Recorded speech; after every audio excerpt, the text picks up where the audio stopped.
Welcome to From Our Father's Heart for January 13th.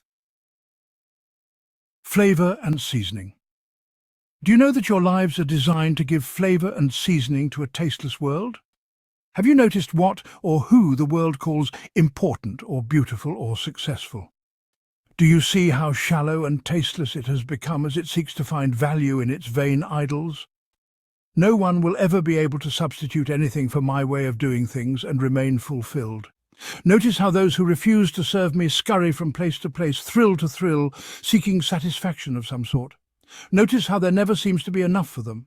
That is the way it has always been and will always be. Ask those who claim to be independent of my will in their lives. They will tell you that they are free spirits and bow to no one. In their folly they will even find ways to prove that I don't exist. How pitiful they are as they attempt to fill the void that is meant for me in their lives. They manufacture their own form of beauty, but real beauty is not to be found. They attempt to serve important things, but their treasures are of no importance and will be exposed for the sham that they are. I hold beauty in the palm of my hands. Importance is what I deem important. Real value is not elusive when it is based on my ways. You have been given eyes to see what is really beautiful, important, and of real value. The scales have been taken from your eyes. You have seen that your moments with me are far more fulfilling than all of your former attempts to find pleasure in the world combined. You must season the world with your new life. Show others how flavorful a life can be. Live bountifully in me, no matter what you may be going through. As you do, your life will spread my life in all directions, giving others taste buds for those things that have true worth. You become the seasoning that I have called you to be in your world. I will give anyone who comes to me full meals of real value and eternal worth. I will show them splendor and beauty beyond their wildest imaginations. I will show them Jesus as they observe you and your life.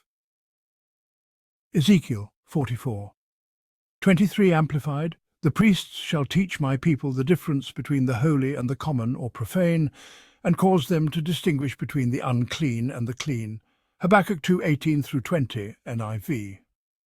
Of what value is an idol, since a man has carved it, or an image that teaches lies? For he who makes it trusts in his own creation. He makes idols that cannot speak. Woe to him who says to wood, "Come to life," or to lifeless stone, "Wake up."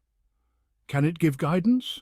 It is covered with gold and silver, there is no breath in it, but the Lord is in his holy temple. Let all the earth be silent before him.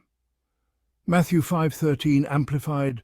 You are the salt of the earth, but if salt has lost its taste, its strength, its quality, how can its saltness be restored? It is not good for anything any longer but to be thrown out and trodden underfoot by men.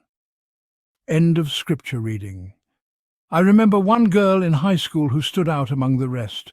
The only way that I can explain how she looked to me was that she was always clean. Whenever I would picture her, she would be sitting on a rock near an ocean, the wind doing wonderful things to her hair, her face shining in the sun. Those are some pretty weird thoughts for a pimply-faced, gas-pumping motorhead who spent most of his days wondering things like where the ocean was, if there really was one. She had an untouchable beauty that set her apart, so much so that I needed to find out what made her so beautiful. After dating briefly, I remember that she knit little covers for every knob and handle in my car. I saw no value in anything for which she stood. We had no common interests, so I joined the rest of my friends who called her too weird to date. I even had to pick her up from church a couple of times. How weird is that? As I look back, however, her quiet life stood out, as a light would invade darkness. She frightened me with her unspoken purity and her continuous joy. My filthy mouth was silenced in her presence, even though she never told me not to swear. She was the most beautiful, friendliest, most loving, courteous person I had ever met. I wanted to be different than what I was when I was with her, but had no clue how to change. She scared me with her integrity and unquestioned acceptance. In my insecurity and life of purposeless floundering, her kind of quiet peace was unattainable as far as I was concerned. She never had a harsh word for anyone, always served everyone and expressed words of love that I could not understand. Her life was so bright that I had to flee from it so that I could function in the way that I wanted. She died in an automobile accident in our senior year of high school.